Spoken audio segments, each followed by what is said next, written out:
So guys మీరు చూస్తున్నారు GK Babu BTech fish farmer. మన దగ్గర గిడ్డి చేప కట్ల పిల్ల అయితే అవైలబిలిటీ ఉందండి. ఒకసారి సైజ్ చూడండి. కట్ల వచ్చేసరికి 4 ఇంచులు 5 ఇంచులు 6 ఇంచులు కట్ల పిల్ల అయితే అవైలబిలిటీ ఉంది.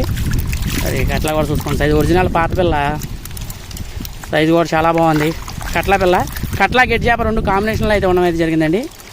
సరే చూడండి సైజ్ ఎలా ఉందో. గిడ్డి చేపలు కూడా లేపుతాను చూడండి. ఇప్పుడు గిడ్డి చేప ఎలా ఉందంటే 5 ఇంచుల సైజు కటింగ్ సైజ్ అయితే ఉంది. మొత్తం 5 ఇంచులు 6 ఇంచులు గిడ్డి చేప కటింగ్ సైజు ఒకసారి చూడొచ్చు. అంగళాల్లో పెట్టుకుంటున్నాను చూడండి. ఒకసారి గైర్ కూడా అంగళాల్లో పెడుతున్నా, సన్నం కూడా పెట్టుకుంటాను. సన్నం లేదు, వేరియేషన్ కూడా లేదు. పిల్ల ట్యాంక్ కూడా చాలా బాగుంది. సో ఎవరికైనా కావాలంటే స్క్రీన్ పైన నా నెంబర్ ఉంది, అక్కడ ఫోన్ చేసి మీరు చేపలు బుక్ చేసుకోవచ్చు. ఆన్లైన్లో 100% safe and secure place GK Babu BTech fish farmer. నా దగ్గరికి వచ్చే ముందు మీరు డైరెక్ట్గా ఒక రోజు ముందైతే వచ్చేసానండి. వచ్చి చేపలు చూసుకోండి, నెక్స్ట్ టైం మీరు పట్టుకోండి పెట్టుకోండి. Thank so much. అలాగే మన ఛానల్ సబ్స్క్రైబ్ చేసుకోండి. మన ఛానల్లో కస్టమర్ రివ్యూస్ ఉన్నాయండి, అవన్నీ చూసి మీరు చేపలు బుక్ చేసుకోవచ్చు. మరొక విషయం, మన ఛానల్లో కల్చర్ ఎలా చేయాలి ఏంటి కొత్తగా చేసే వాళ్ళకి కూడా అవగాహన కోసం అవి కూడా డీటెయిల్స్ అయితే ఉన్నాయి, అవి కూడా మీరు చూడొచ్చు. Thank so much. అలాగే మన ఛానల్ సబ్స్క్రైబ్. ఇవాళ తారీఖు వచ్చేసరికి 14వ తారీఖు జూలై నెల 2026వ సంవత్సరంలో ఈ వీడియో అయితే రికార్డ్ చేయడం అయితే జరుగుతుంది. Thank you.